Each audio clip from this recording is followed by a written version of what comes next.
Hello，大家好，歡迎大家返嚟RPS 每日一信的修行，我係 Virginia。我想問下大家一個問題喎，你記唔記得咧自己琴日晏晝食咗啲咩啊？嗰餐飯咧，你記唔記得咧好食定係唔好食嘅咧？同埋咧，你食完之後嗰個感覺係點樣㗎？嗱，英文有句諺語話 You are what you eat。喺阿育吠陀入面呢，呢句話真係千真萬確㗎。咁食物咧唔單止係卡路里啦，唔單止係蛋白質同碳水化合物，食物係 prana， 一個咧俾我哋生命能量嘅一個元素。所以我哋食落肚嘅每一啖飯呢，最後都會成為你嘅血液、肌肉，甚至變成你嘅思想同情緒嘅喎。咁現代嘅營養學咧就教我哋睇營養標籤啦，咁但係阿育吠陀咧就教我哋用我哋嘅舌頭條脷去食飯喎。喺呢一本書入邊咧就提到一個咧好有趣嘅概念，就係6種味道 ，6 taste、6 rasas 嘅意思。咁呢6種味道係咩咧？佢哋分別就係甜、酸、鹹、苦、辛、澀。而呢一本書話呢，一餐完美嘅飯應該包含晒呢6種味道。點解呢？撈埋一齊，其實會變咗一碟咩飯呢？但係呢，原來每一種味道呢都有佢獨特嘅能量同埋作用㗎喎。咁我哋又嚟去了解下先。首先甜味啦，大部分朋友仔都好中意嘅喎。咁如果喺食物類別嘅話，就唔一定係糖嘅。咁包括我哋嘅飯啦、麵包、牛奶都會咧俾到我哋甜味，俾到我哋滿足同埋力量，可以安撫到 Vata 同 Pitta 嘅朋友仔噶。咁至於酸味咯，咁我哋最常可以感受到呢2種味道嘅食物有檸檬或者乳酪啦。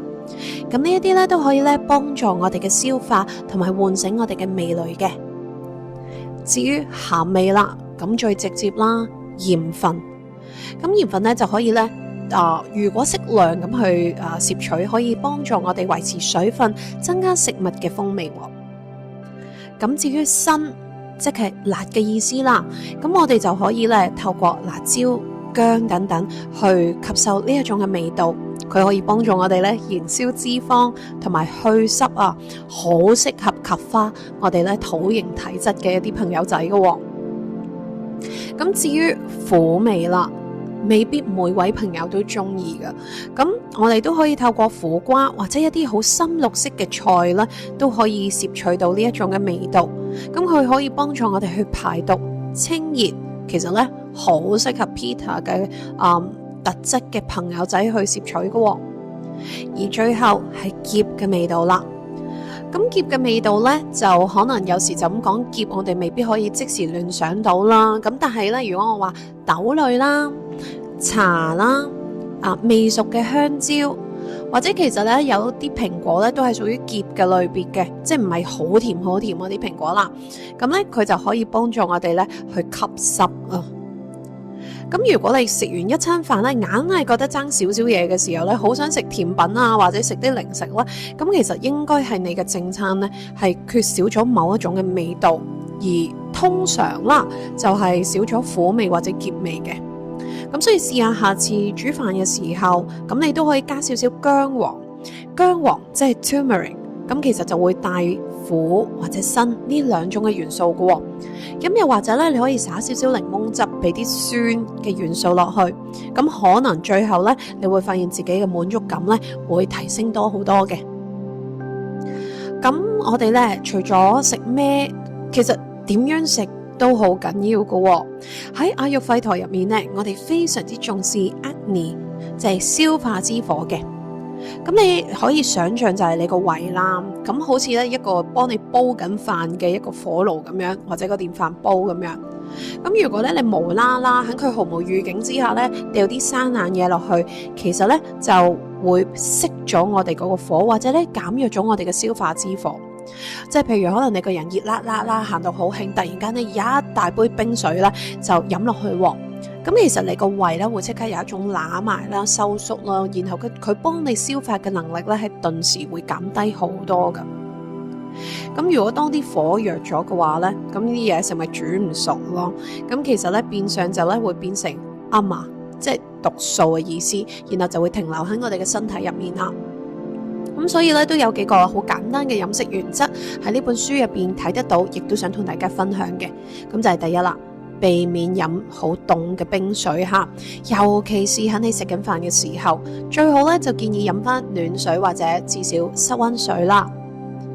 第二，食量有少少咧留白嘅空間，咁咧可以想象你個胃分成4份啦，2份就裝啲固體食物，1份咧就裝啲液體，可能飲碗湯咁樣啦，留翻最後1份咧俾啲空間自己。咁即係咧成日我爺爺都同我講咧，食飯7分飽好啦，唔好食到咁滯啊吓，俾啲空間個火去燃燒，唔好塞死佢。所以你個胃依然需要空間，你嘅火依然要有空間去做佢嘅工作噶。咁同埋咧，幾時可以食得最飽咧？我可唔可以食8成9成咧？都有呢個空間嘅。而你想食到最豐富飽足嘅咧，就最適合係午餐嘅時間啦。咁喺中午大概12點至2點咧，就係太陽最猛烈嘅時候，亦係身體壓力最強嘅時候啦。咁所以咧，最難消化嘅肉類、澱粉質都最好擺喺呢一個時間食，而晚餐就盡量輕食為主就比較好啦。咁除咗我哋而家講緊係食幾多啦，咁同埋咧可能食嘅一個方法，我都會想介紹多一樣嘢，就係一個正念飲食 mindful eating。咁我成日都見好多上班族咧，其實一手揸住個包，一手拿住個手機，然後個腦咧仲喺度諗緊咧下一樣嘅工作，其實要 move on 做啲乜嘢喎。咁樣食法，其實就算我俾咧最好嘅食材，俾到有機菜，其實你個身體咧都冇辦法咧好好咁去吸收噶，因為咧你啲能量去咗個腦嗰度，其實你個胃咧係冇能量去做你嘅工作，即係幫你消化。咁所以咧 RPS 教室嘅精神咧係練習，而喺呢度我又想邀請大家咧係今日攞啲時間嚟做個小練習，就係正念飲食啦。咁可以揀一餐啦，早餐、午餐、晚餐，咁我就唔係太建議少食嘅。咁可以試下去練習正念嘅飲食，試下咧食飯嘅時候咧坐定定，唔好睇電視，唔好睇手機。咁食之前呢，就同心入邊同大自然講多謝，多謝大自然，多謝農夫。多謝煮一餐飯俾自己嘅人，即使可能係你自己煮，可能係工人姐姐煮，或者其實可能你喺街買翻嚟嘅時候，都有人落過心機去為你烹調呢一個食物嘅。然後試下，無論係用手定係餐具，去感受一下呢啲食物嘅質感，慢慢咀嚼。咀嚼咧唔單止咧係去整碎啲食物，而係通知你個胃，嗱，準備做嘢啦，我食緊啦。而可以嘅話，盡量咬碎啲。另一位 RPS 嘅老師 Master Praveen 成日都會提，我哋唔單止係咀嚼，我哋咧要 drink food and eat water， 即係話咧咀嚼到啲食物好似液體一樣咁樣去吞。好似飲食物一樣，咁可想而知係要咀嚼得幾徹底咧。